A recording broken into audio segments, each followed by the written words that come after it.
Hey guys, what's going on? It's Eli, back with another review video, and continuing on reviewing Halloweenish films on the weekdays. That's right, guys. You read the title, you know exactly what the next Halloweenish film it is that I'm now about to review, and as was teased in the last review video, if you figured it out with what I was teasing, yeah, you probably did, but yes. And yeah, this being one of those movies directed by Sam Raimi that's perfect to watch around Halloween time. Yep. And, to think that before, most prominently, Raimi directed the Spider-Man films, his very own Spider-Man trilogy, he directed something else before Spider-Man that was also adapted from a comic book. And, well, even before Spider-Man and this, Raimi made a big name of himself with Evil Dead, and just, yeah. And this one film that he did, was really good. And, yep, that's right, guys. I am now finally reviewing, from 1990, Sam Raimi's Darkman. Yep. Darkman from 1990, yeah. Again, this was pretty good. I'm glad to have had finally watched this, and, well, on account that I've seen it before, but yeah, I've obviously had to do a rewatch of this before, well, here I am now doing my review. But overall, yeah. With the first things I have to say about Darkman, well, at one point, I got into a bit of a Sam Raimi mood. I had watched some of his films, like, say, Quick and the Dead and Oz the Great and Powerful, which I had reviewed those films, if you want to go check them out. And, I was doing some research, looking through his IMDb page and all the other films he directed, and I kept forgetting, but of course now I have full knowledge that, yeah, this movie, Darkman, is one of those films that Sam Raimi directed, and, well, I, of course, knew I had to check it out at some point, and talk about perfect timing that, yeah, here I am now, reviewing this movie, and, reviewing it, part of the Halloweenish reviews on the weekdays, etc., so, yeah.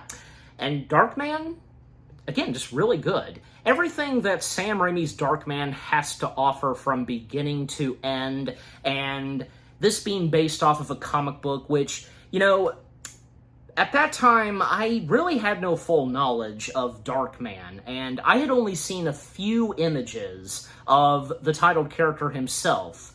And I remember, seeing photos and videos of a wax figure of Darkman and a bunch of others. But yeah, eventually, when I started to know more about Darkman, knowing that this started off as a comic book, then it would be turned into a movie based off of those comic books, adapted by Sam Raimi and Universal, and whom plays the title character?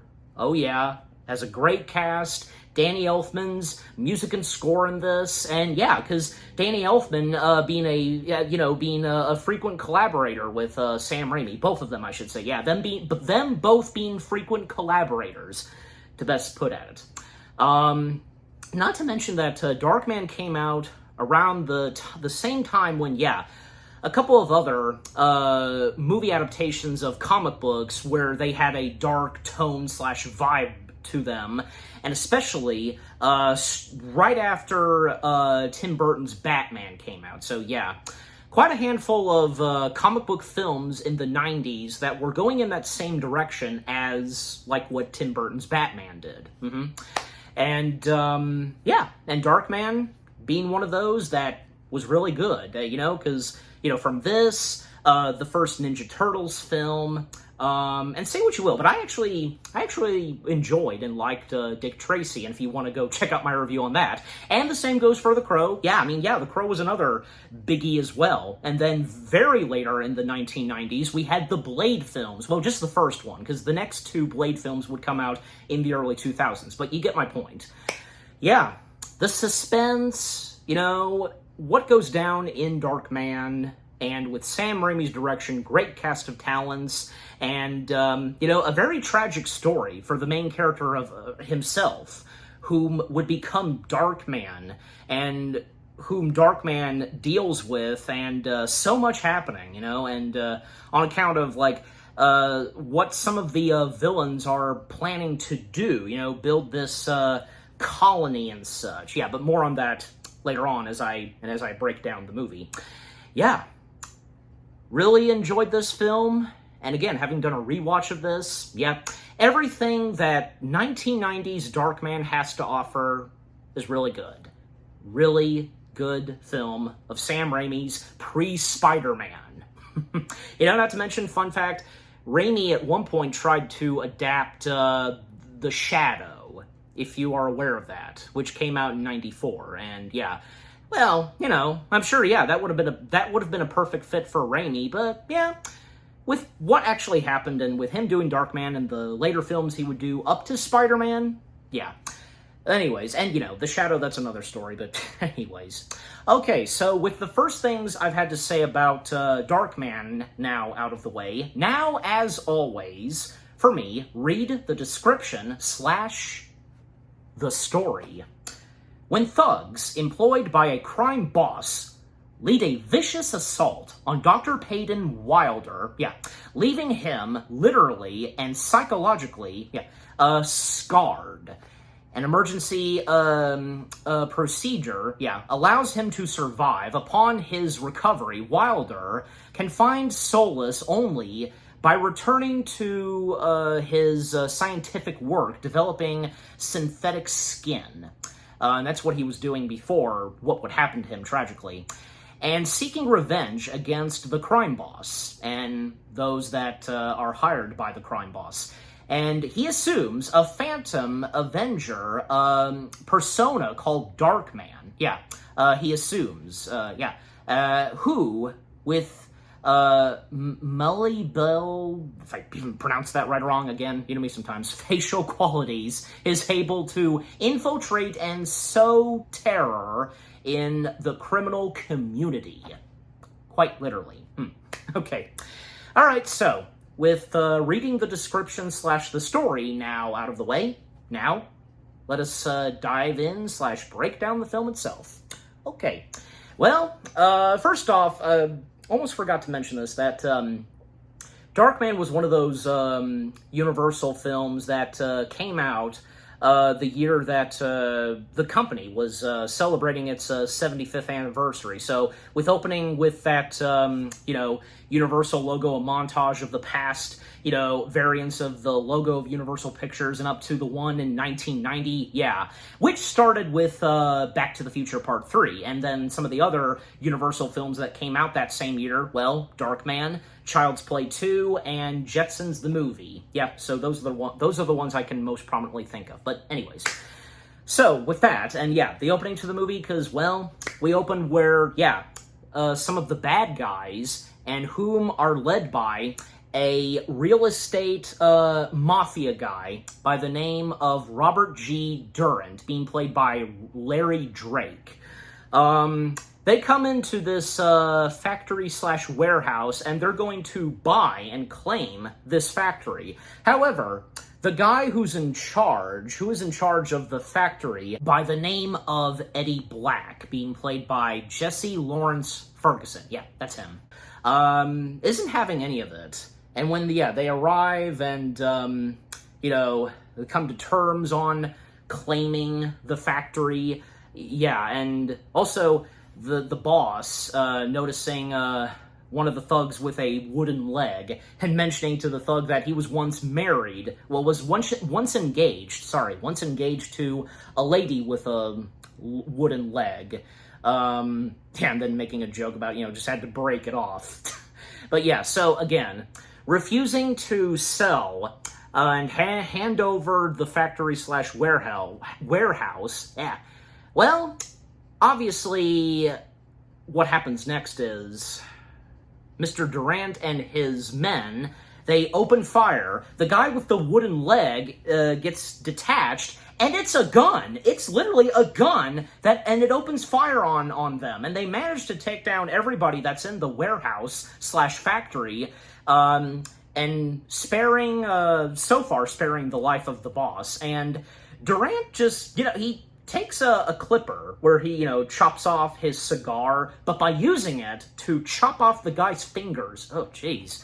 Well, that's some dark and cruel stuff right there in a Sam Raimi film for you. When he's done horror films. But anyways, so yeah, that's our opening to the movie. And then when the credits roll, then we come to our main character himself, whom would become Darkman.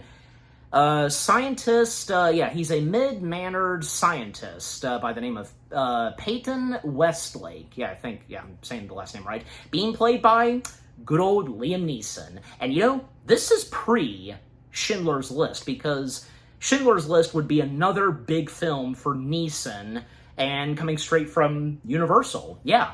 And Liam Neeson, his performance as the title character, also, Peyton, fantastic. How can you not love Liam Neeson in anything? And to think that, this was one of Neeson's earliest films, well, he's really good in this. He's fantastic from beginning to end, and when poor innocent Peyton would become Darkman, but more on that later. So, Peyton, he successfully develops a synthetic skin. However, the material is flawed, and it disintegrates after 99 minutes when exposed to light. Yeah, so it's not too keen of the light and such, that kind of material.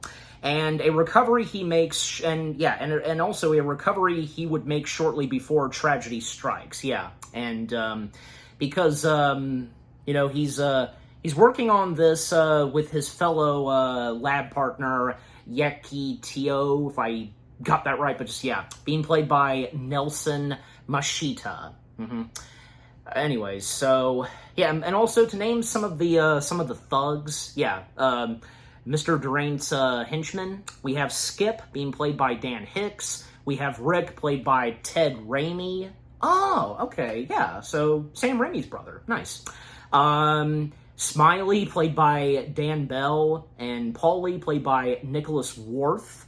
And there's also Martin Katz, played by Aaron Lustig, and a couple of other thugs and such, but the big ones and that are, some of the top cast members that I'm seeing, and as always I have IMDb, but anyways. Oh, and almost forgot about him, another big member of Durant's men, Rudy Guzman, being played by Raphael H. Robeldo. I think I got his full name right, but just, But he's another big, member of Durant's group of men and such. One of the thug/henchmen. So, Peyton, having some good progress with the synthetic skin, etc. But, besides that, some happy times he's spending with his girlfriend, Julie Hastings, and the job that she does is she's a government lawyer, and Julie being played by the great, lovely, talented Frances McDormand. And the chemistry between Dorman and Neeson, their characters, are really good. And they have some time together that same evening where they're looking at some old pictures of their younger selves. Then they get a bit romantic and such, and just, Then by the next morning, Julie has to meet with someone because, on account of her job. And there's some very important papers where Peyton accidentally sat a cup of coffee on, leaving, a mark of wet coffee, He didn't put it on the coaster, but, it's just one of those things. Don't we all do that sometimes? Anyways. And Peyton just, them still being romantic, and, please don't go. And then Peyton technically pops the question to Julie before she disembarks and takes a taxi. Peyton asking for Julie to consider marrying him and so on. Because even when Peyton, points out to Julie that they're practically living together, and how far they've come in their relationship, Peyton feels as though that maybe they should get married by now. And Julie, she doesn't know how to respond to this, but, she's obviously flattered by the proposal, but, it really doesn't fully come to her, and just, she's happy about the proposal, but just, hasn't made a decision now, but just, And it's not that it gets awkward or anything, just, yeah, anyways. So yeah, Julie heading off to meet whom she's going to meet and, employ, because a client and so on, and that being a rich business guy by the name of Louis Strack Jr., being played by Colin Frells. Yeah, I think I got his last name right. Again, you know me sometimes.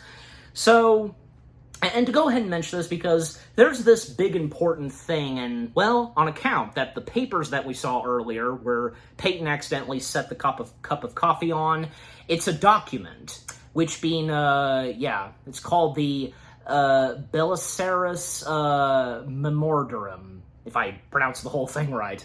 Basically, it's a incriminating document that proves corrupt developer. It would, prove that Mr. Strack, his illegal dealings. The memorandum is the central object of conflict.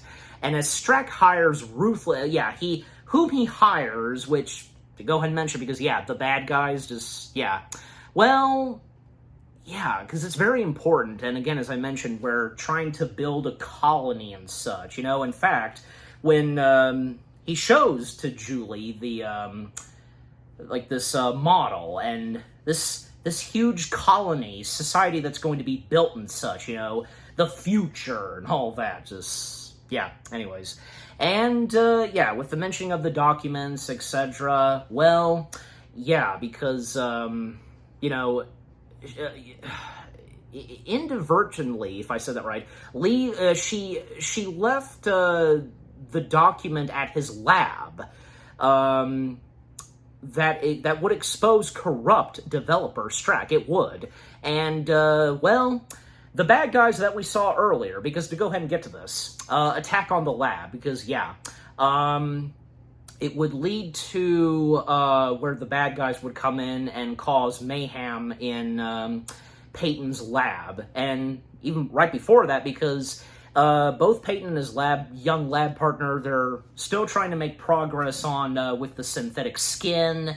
And when at one point there's a power outage, but with the room being completely pitch black, the lights are out, it actually speeds up the synthetic skin, the microbots, the microwits, and you know what I'm talking about, it's working fast and so on. But all of that would be interrupted when, again, Robert Durant and his men, they would come in and, all hell would break loose in the science room run by Peyton, because they go after his young lab partner and himself, and torturing them and questioning them where those papers are, the document.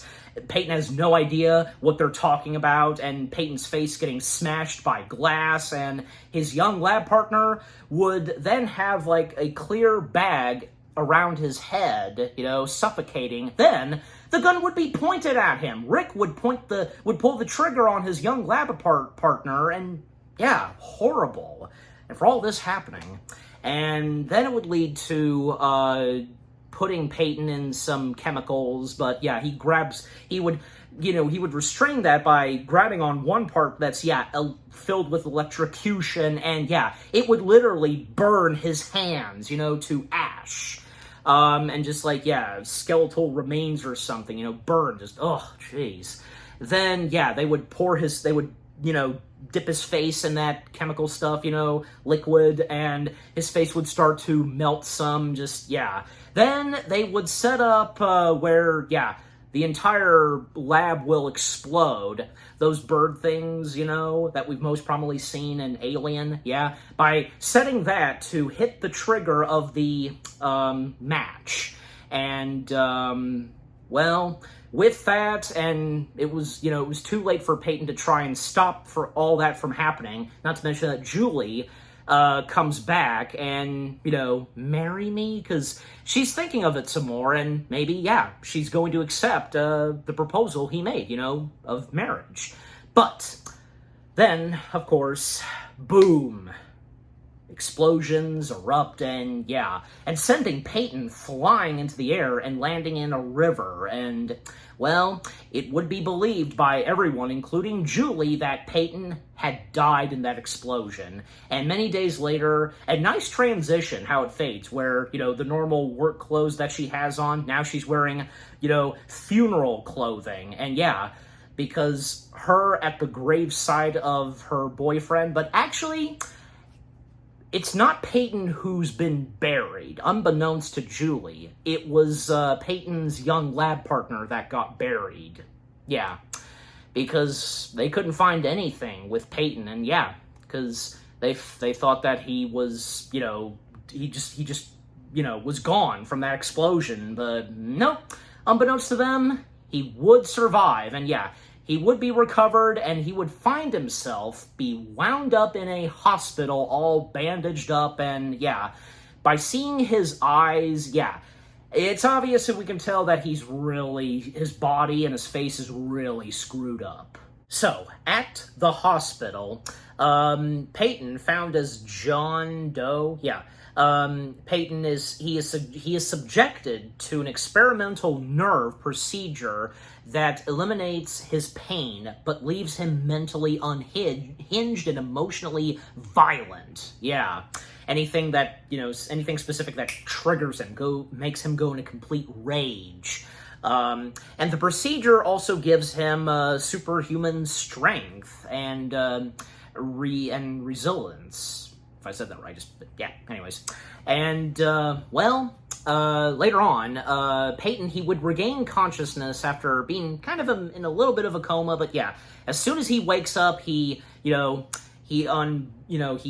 himself untied and from the restraints, an alarm goes off in the hospital, and when they go into the room, they discover that he fled, going through the window and so on. And yeah, because after he escaped, at one point he would find and discover Julie out in the rain, heading back to her apartment and such. And yeah, it's pouring the rain at night, and he approaches to Julie, but she's horrified by the sight of him, and she has no idea it's Peyton. And especially Peyton's voice is not as good, and it hasn't adjusted itself. And yeah, because of this, and Peyton realizing that, yeah, he can't be with Julie until he fixes himself up. And then later on, he would find himself going back to his now remaining burned laboratory, and yeah, laboratory, same thing, however you pronounce it. Just being sad by his burned laboratory, all the work he's done, completely lost. And then a moment where he looks himself in the mirror and he takes off the bandages, and just the camera pans down and we can hear his voice just being horrified by how hideous he looks. And with the camera pointing down at a little bit of a burned picture of him and Julie. Then by the next day, he he creates a new makeshift lab in an abandoned building, which being a warehouse. Yeah, an abandoned warehouse.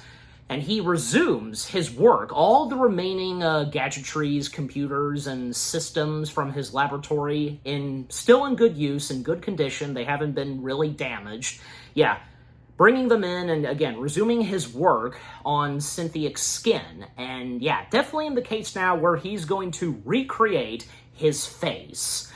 He's going to make temporary masks and such. That's what he would do a little later. And, yeah, by trying to create a new face of his face, yeah, to bring back his old face, well, because he took the, burned picture, part of his face in that picture was burned. It doesn't really scan the entirety of his face. Just, yeah, on this side of his face that's missing, on account of the burned picture. And, yeah, luckily for Peyton, he quickly realizes that he can duplicate, this side of his face to the other. Just, yeah, very clever, and as he says, clever. However, it's going to take 571 hours for this to process and to fully be done. And there's a montage where he's doing some, scientific stuff, and when there's one moment where he looks at his burned hands with yeah, because his hands got accidentally burned, and yeah, burning the bandages and just being horrified by his hands, they took my hands, and him sobbing, and then he starts to have flashbacks / visions of Robert Durant, and that's when he plans to seek revenge on Robert and his thugs for what they did to him. They pretty much took his life away from him, literally. And thus, as I said, where he would then begin to make temporary masks of his attackers, to sow distraught among them. Then, what happens next? There's a party that's being held by Mr. Strack, and obviously this has to do with what he's planning to do for the future, the colony and so on. And Julie happens to be there, and Mr. Strack tries to make a move and get close to her, but she finds this uncomfortable and wants nothing to do with him. Yeah. But, Mr. Strack, just then has her dance with him and such, nothing wrong with that. And unbeknownst to them and everybody else in that room where Peyton is present and looking through an air vent, and, he's seeing everything. I would presume he got a glimpse of Julie with Mr. Strack, yeah. However, he's most prominently looking and noticing Mr. Durant and some of his thugs being present at Mr. Strack's party, and one of them that he has his eyes on most prominently, that he's going to go after first, is Rick. Rick, whom pulled the trigger on his young laboratory assistant. Yep. Which, again, being Yakitio, I'm probably still mispronouncing his name. That poor young guy, he didn't deserve this. Even Peyton made it clear to them when they ambushed them in his laboratory that, he's just a young lab assistant. He's harmless. Yeah, it's a shame that had to happen to him. But yeah, so again, Rick is the first of Durant's thugs that Peyton goes after. Getting him in an alleyway and, grabbing him by the face, torturing him, putting his face in water down below in the sewers, and, and getting Rick to talk on the whereabouts of Durant, and also with the mention of one of the other thugs that is also smuggling money, which, of course, being Paulie, the bald guy. So, With the information that Peyton got from Rick, then he has Rick go up out of the gutter and, with incoming traffic, and then, sure enough, an incoming truck / bus rams into him, one of the tires, killing him instantly. Ugh, gruesome. Then after that, that's when Peyton would start to take photos of Paulie at a restaurant where Paulie meets up with his friends / fellow thugs, smuggling money, taking a briefcase of money, Peyton getting some good clear pictures of his face, his hands, so it can be scanned. Those photos that he took of Paulie can be scanned and be turned into masks, synthetic skin. And the procedure goes really well, and by putting on the hands that are identical to Paulie, and also a really cool shot where we see him typing on a computer, with the replicant hand of Paulie, and also his burning, ash hand and such. If ash is the correct word to go for, but you know what I'm saying. And obviously, you can tell there's some stop motion going on. Stop motion animation for some shots in this movie, pretty well done. And on account that, sometimes some stop motion shots of Peyton's burned skeleton hands. So, then Peyton would, by completing the replicant skins of Paulie, he would then go to Paulie's place, knock him out, with that stuff, on a handkerchief, make him sleep some more, and then by taking off the bandages, and Nicholas Worth playing Peyton dressed and disguised as Paulie, just getting himself, all set and, putting some stuff on his face. Then Peyton, disguised as Polly, would meet up with, Polly's friends slash fellow thugs for another smuggling of money in a briefcase and such. And, well, I mean, Peyton not fully adjusted to act and, mimic Polly, but surprisingly, it does go well in the end, yeah. And by handing, supposedly, Polly the briefcase of money, and from there on. Then what would happen next is, and because, the actual Polly, he missed the whole thing on, being handed another briefcase of money.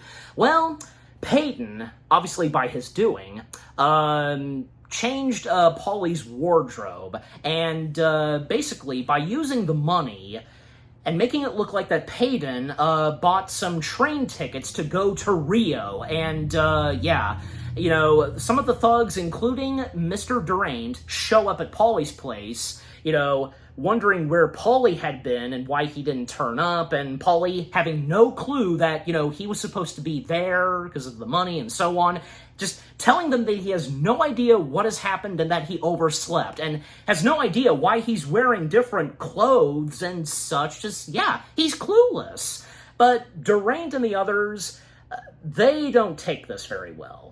And, of course, Deranged they notice that, they all notice that, he bought some tickets to go to Rio, and, that's not a good sign for poor Polly. And, then Deranged telling Polly have a nice flight, literally throwing him out of the window, crashing on top of a car, and he's dead.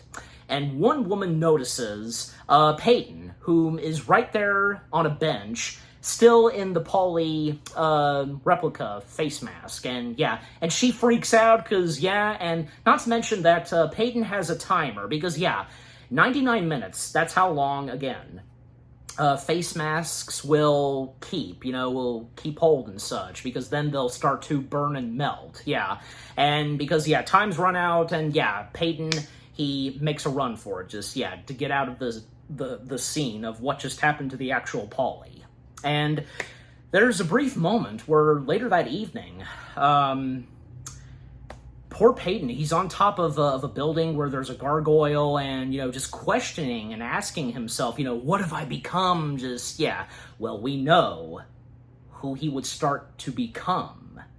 Yeah, of course. I don't even need to say it.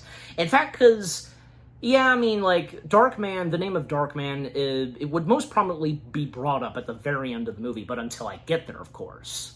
So after that, and after the grief that Peyton goes through after killing the first two thugs of Deranged, he's back in the laboratory in the abandoned warehouse, and still trying to work on the synthetic skin, and of course with the synthetic skin that, resembles his face, but it's, nothing's really working at first, and it's not stabilizing and such after 99 minutes, and, he starts to get frustrated. Then he really becomes frustrated, and, what am I? Just a freak, and just acting a bit goofy and such, and then he just goes in a complete rage, taking, a crowbar and smashing stuff around, and once again having flashbacks and visions of what happened to him, just, up until the computer then says that the completion's been done. The synthetic skin, of his face is now complete. So, and that's when he calms down. And even right before the computer said this, he did have a moment where he stopped and, just got to control his temper, and that, he's not a monster. He's a scientist. And that's what he is.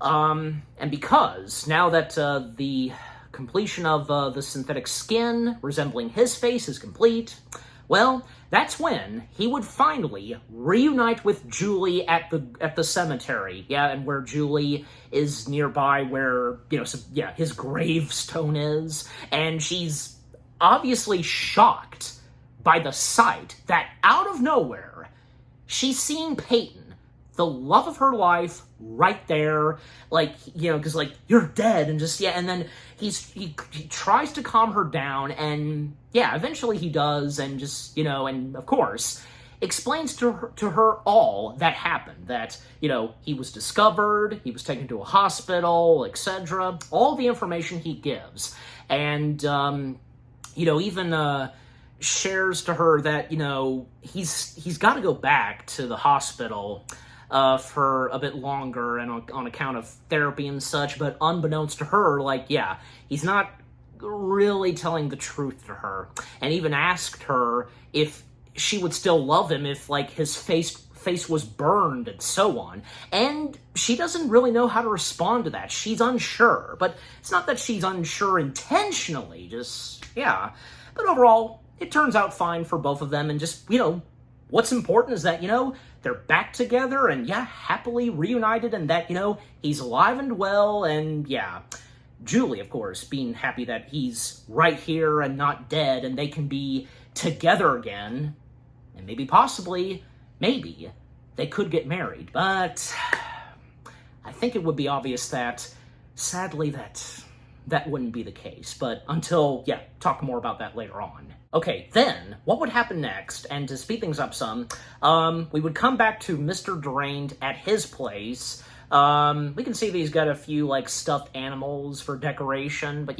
he's on the phone with one of his men, and saying that he has been suffering a loss, which being Paulie, and the mentioning that he himself will go to Chinatown to collect the money.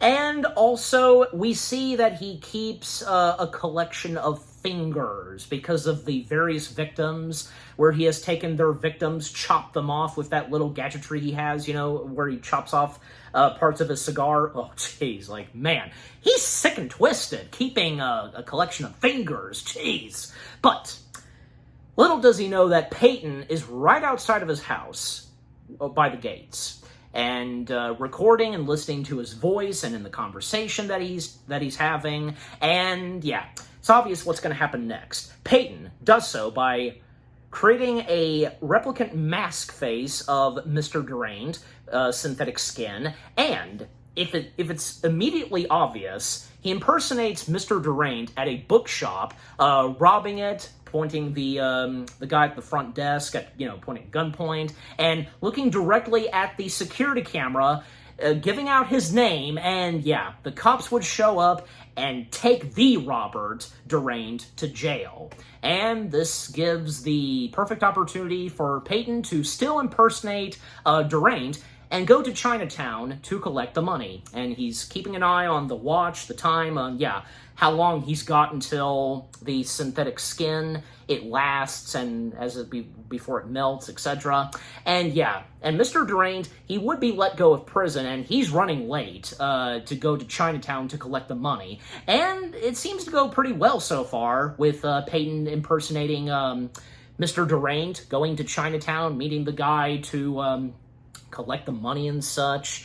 And finally, when, he manages to talk and act like Mr. Deranged, and by, making threats and such, and even, say, having a match of fire, by his hand, just, But in the end, Peyton disguised as Mr. Deranged, collecting the money, but Deranged arriving at Chinatown, and it's obvious that it would happen, and it does, where the actual Deranged would come face to face with whom is impersonating himself, and and then one of the thugs, Rudy, doesn't know who to shoot, and which is the fake Mr. Deranged, and it wouldn't take too long for them to realize that whom is the real Deranged and whom is the fake, and And, well, by this point, the skin of the replicant mask of Deranged is starting to bubble and melt.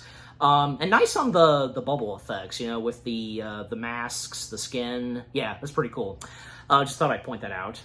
So and then chase and pursue, they're gun firing at him, and then they would lose track of him, but would discover the mask of Deranged, and Mr. Deranged just repulsive by seeing a mask that's supposed to be him, and they start to have a good feeling, okay, they are starting to slowly but surely figure out who this might be, and so on.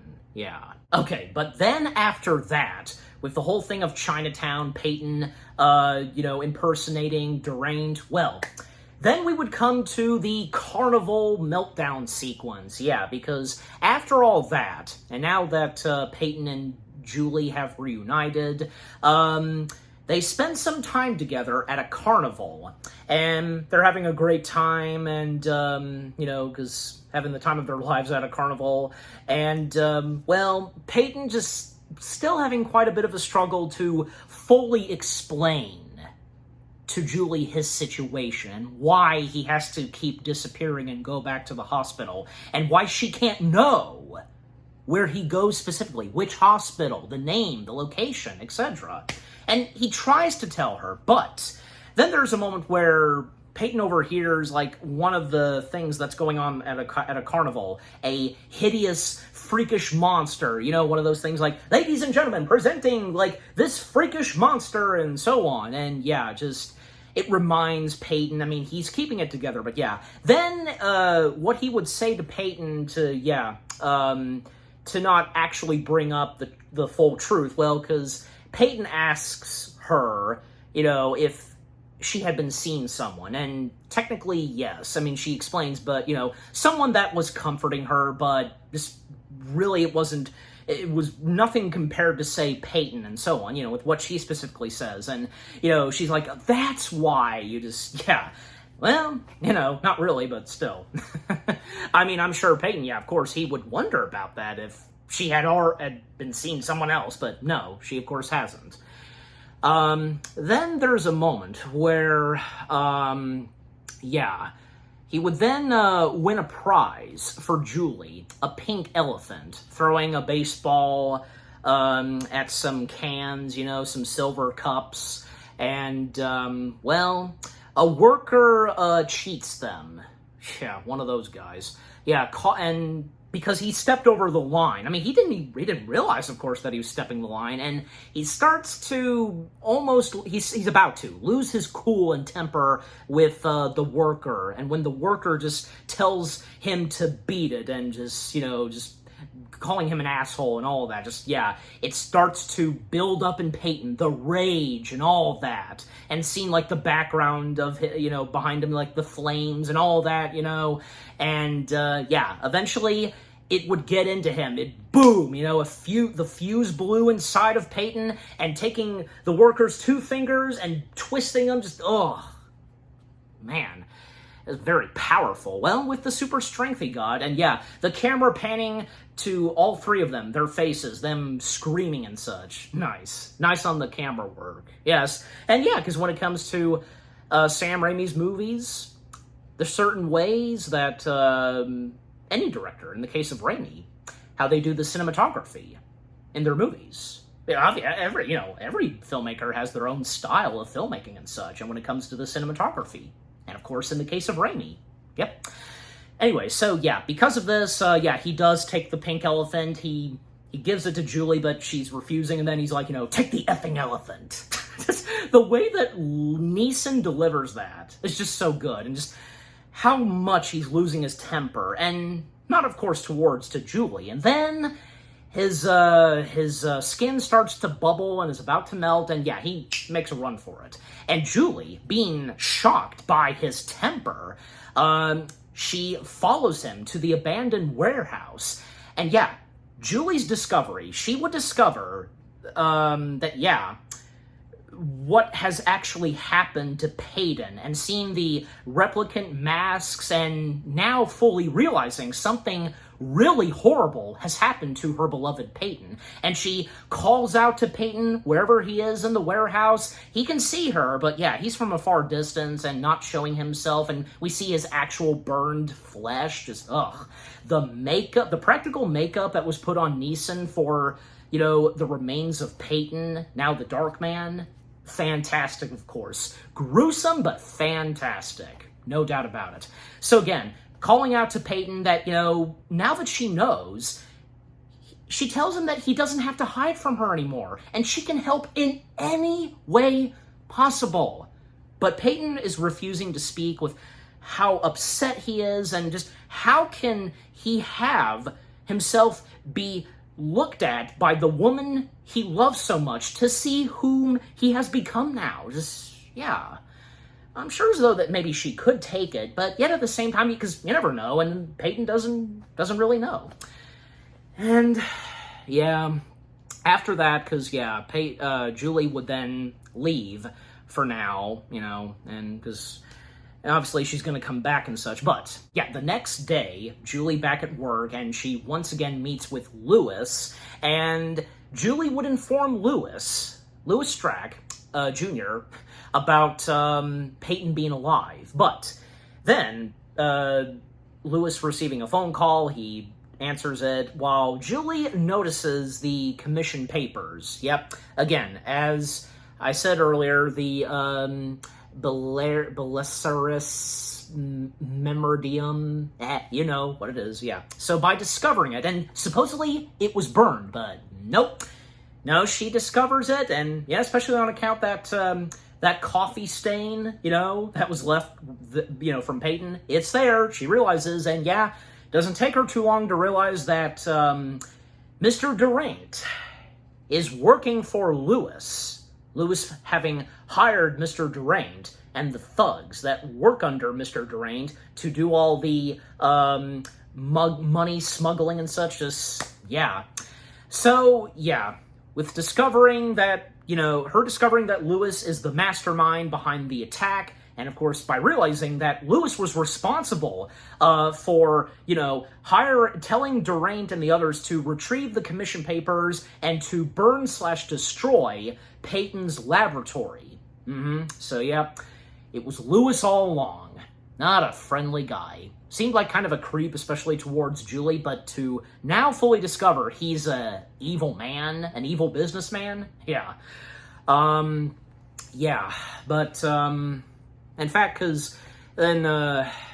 Strack, going into some detail, and, because on account of the commission papers and with the money smuggling and the whole thing on, building a new colony and, buildings being built, an empire, being done by Mr. Lewis himself, and Julie being uncomfortable with all this and wants nothing to do with doing business with Lewis at all. So, yeah. Then after she leaves, Lewis then calls in Mr. Durant in his office, and, well, he would then officially inform Mr. Durant that, yep, Peyton is alive, and, well, Julie will lead them to Peyton and his whereabouts. Yep, and because how Durant and his thugs were slowly starting to realizing that, yeah, someone impersonating as him and the thugs, and, especially since they killed they killed Paulie for nothing. Yep, they were fooled by Peyton himself, the Darkman. So, yeah, then Julie, she would go back to the abandoned warehouse where Peyton resides in, and, yeah, she would then be captured and taken to the unfinished skyscraper. Yeah, that's, from Lewis's doing, the many buildings that are being built from Mr. Lewis himself. Yeah, so, it was technically a trap, and, well, yeah, unbeknownst to Julie. Yep, the cars come in, the thugs, they come in, they take in Julie, and thus we come to where they start to go in and try to gun down Peyton/the Darkman. Yep, because well, yeah, that whole sequence from the abandoned warehouse to the helicopter chase. Oh, that was fantastic. And to speed things up on that, because still speed things up some, I should say. Yeah, because with what goes on in the warehouse, where from say Rudy and Smiley, yeah, because they're one of those there's some of those thugs that go into ambush and try to gun down Peyton. But of course, Peyton being very quick enough with, his powerful skills, and now that he's the Darkman, to take down each of them, have time to, gain on those masks that resemble them, and even, say, at one point, fooling Smiley into, supposedly gunning down Peyton, but it was actually Rudy, because Rudy had duct tape on his mouth, and with a mask replicant of Peyton put over him, had him fooled. And then, of course, Peyton going after Smiley, and, just leaving Smiley there to, be wounded and such, while, Peyton had time to set up where the entire abandoned warehouse would explode, and doing the same technique like what they did to him at his laboratory. And outside, Mr. Deranged and the others on this chopper trying to gun down Peyton. And when Peyton comes out, yeah, trying to gun down, and yeah, then it would lead to where, you know, Deranged's trying to kick Peyton out of the chopper, and luckily Peyton grabbing like a rope and with a hook to attach itself to the chopper, and Peyton could hold on, and up to then, yeah, the warehouse would explode, because Smiley, noticing that, yeah, that the bird mechanic thing, yeah, because, you know what I'm talking about, just, yeah, yeah, you know, I'll put the name of it in the text, just why not, just, yeah. Anyways, right there, okay. As I was saying, because, yeah, Peyton had him once again fooled, because it's a holographic image. The actual thing is, you know, on the other side, and, yeah, boom, the explosion happens, and, yeah. Then, we come to the sequence where, yeah, Peyton is holding on, you know, dangling from a rope and a hook to the chopper, yeah, and their attempts to try to swing off Peyton, and, yeah, and then it would get the attention of a police chopper, and, yeah, a chopper chase and pursue through the city, and through the interstate, a bridge, and all that, and even, like, one moment where Peyton almost hit, the Coen brothers. The Coen brothers make a cameo in Darkman where you could quickly miss them. I obviously, and if you knew about this already, where the Coen brothers, and by the way, because one of them being the husband of Frances McDormand, you know, yeah, because they make a cameo and it goes by very quick, but yeah, obviously you could easily find, you know, paused images, you know, still shots of their cameo, because yeah, it's very quick, you blink for a second, you'll miss them. Just, yeah, they go by really quick. But just, yeah, it's really cool that the Coen brothers make a cameo in this. And obviously, you know, good friendship between the Coen brothers and Sam Raimi, you know, fellow filmmakers. Yeah, and, man, because Durant gives no shits when trying to gun down and fire rocket missiles at Peyton. By missing Peyton, it would lead to killing and wounding those on the road. You know, explosions going off. Even when he shoots, you know, no more Mr. Nice Guy, as Durant says, he would fire on the police chopper, and yeah, boom, it explodes. They're dead. Yeah, he killed innocent policemen in the chopper. Again, Durant gives no shits.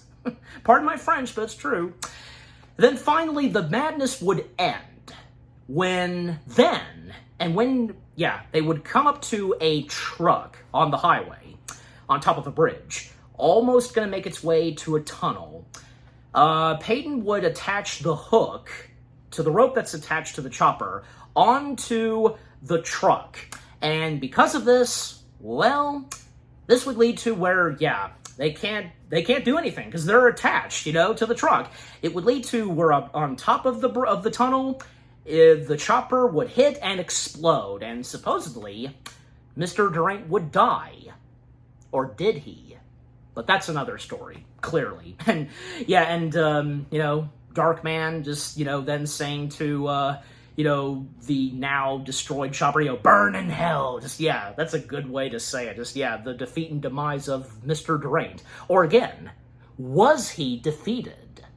Again, that is another story, because I'm sure you know this too. And after all that, with the chopper chase, etc., Durant's demise, later that night, well, yeah, supposedly, and for Lewis, he meets with Mr. Durant at the unfinished skyscraper, but yeah, we can immediately tell that, yeah, it's Peyton in disguise as Mr. Durant. So meeting up with Lewis, and whom has Julie held captured, held captive and such, going in an elevator, sorry, I almost said escalator, elevator, up to the top of the skyscraper, and it doesn't take Mr. Strack too long to realize that, yeah, it's Peyton. And by ripping off the replica mask of Mr. Durant, and yeah, finally, Julie sees the actual face of her lover. Yeah, how it looks now. Just, yeah. And, And Strack just insulting him, "You're one ugly son of a bitch. And who's the real monster here, Julie?" That would be you, Mr. Lewis. Just, yeah, you're the monster. You're the true monster right there. And then Lewis going on about, like, say, the future and pointing out the buildings, you know, the colony, all of that, just, yeah, evil stuff he's just going on about.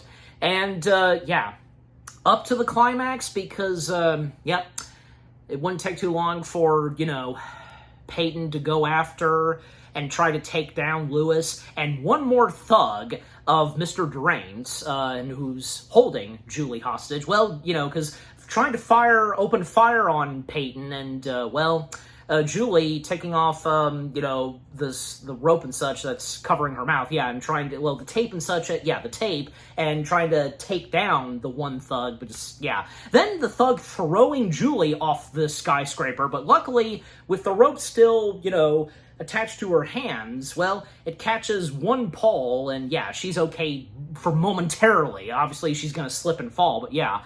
And yeah, the fight between Mr. Strack and Peyton, and well, even when Strack, he grabs a hold of a you know, device where it shoots out nails, and a nail going through one of Peyton's hands, holding him at point. And well, then Strack once again insulting him, calling him a freak, and this would really, of course, have Peyton go in full rage and, yeah, go after and lunge at Strack, and, yeah, then it would lead to where he would grab Strack by the ankle, and Strack telling him to go ahead and do it, and, you know, and show us who you really are, that whole stuff, and, yeah, Peyton would do so. He would drop him and have him fall to his death, and right as he hits the floor, the ground, I should say, yep, Peyton then saying that, you know, he's, you know, learning to live with it. And yet we hear the thud.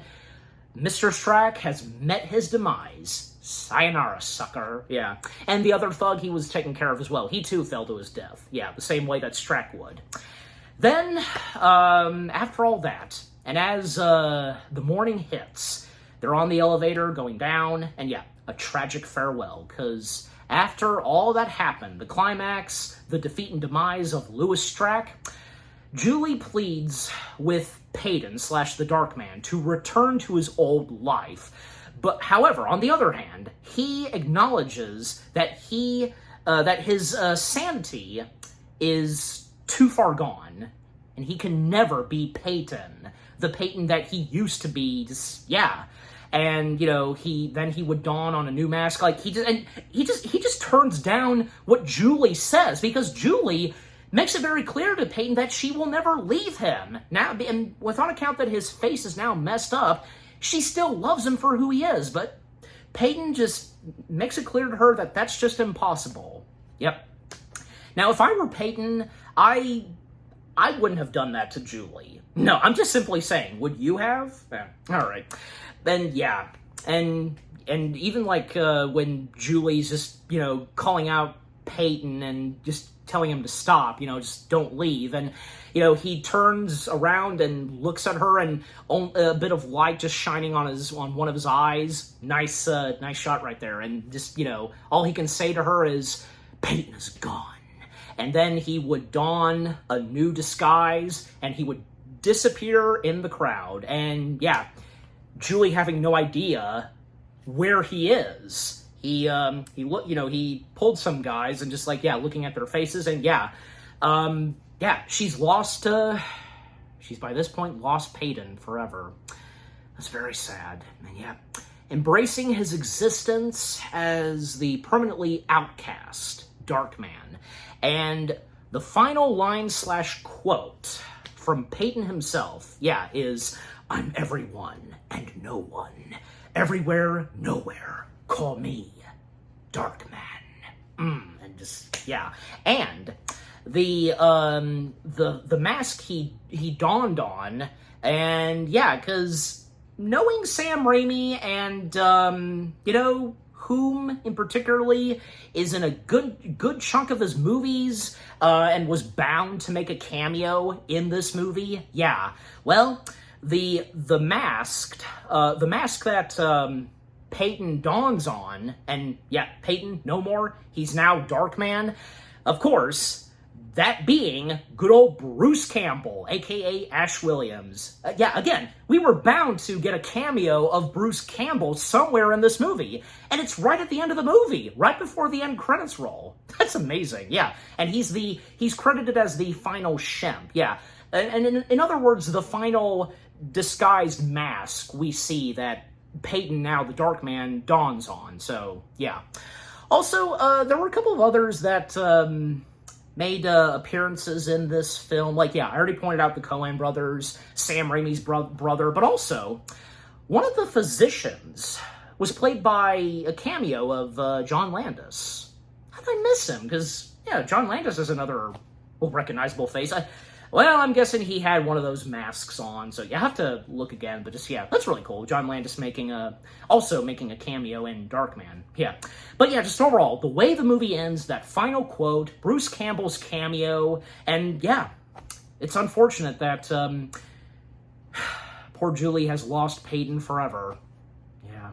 Like I said, if I was Peyton, I would have not done that, and maybe the same would go for you if you're on that same page too, as I am, but alright. Anyways, but, I mean, that's how it is. That's how it is in the movie and how it ends off, so, yeah. But, yeah. Just Darkman. Sam Raimi's Darkman.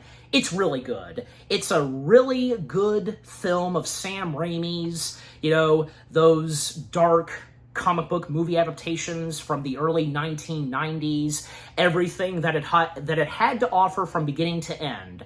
From the storyline, great cast of talents from Liam Neeson, Frances McDormand, Colin Farrell's Larry Drake, and, Bruce Campbell, the Coen brothers making a cameo. Everybody that was involved in this movie, they were great in this. Danny Elfman's music and score, the practical and visual effects, with the whole thing of the synthetic skin, and the various disguises that Peyton goes through, and how Peyton would look, just, yeah, the creepy-looking face, and when it would lead to him becoming Darkman, just, yeah, and the suspension, the climax, the gruesome moments, the unexpected moments, some funny moments here and there, emotional moments, just everything about Darkman from 1990, fantastic. All of the above, yeah.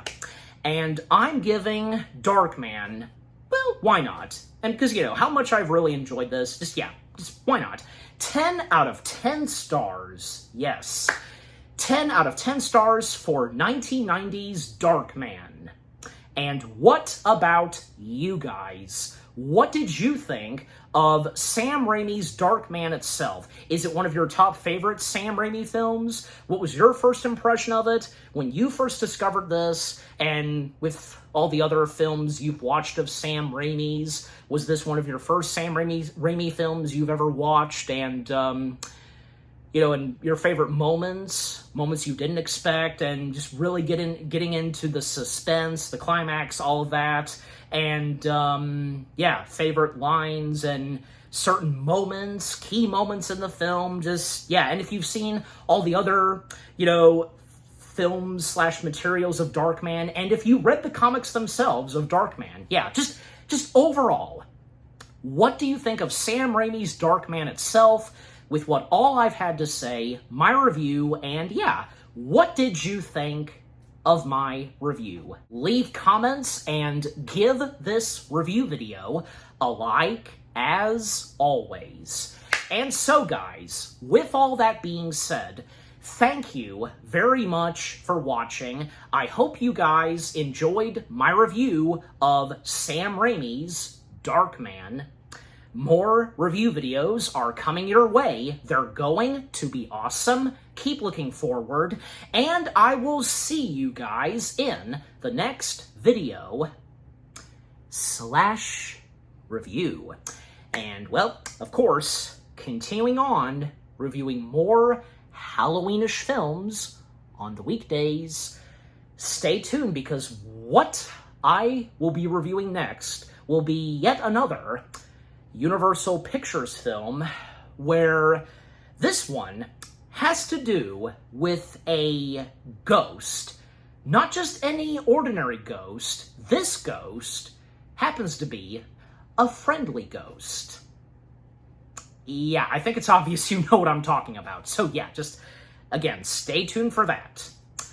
Take care, and until I review the rest of the Darkman films, and yeah, because my Blu-ray copy, it's the entire trilogy. I didn't realize this when I bought this, yeah, because, yeah, it has the entire trilogy. So, yeah, so look forward to that. So, yeah, again, until I review the next two Darkman films, peace out.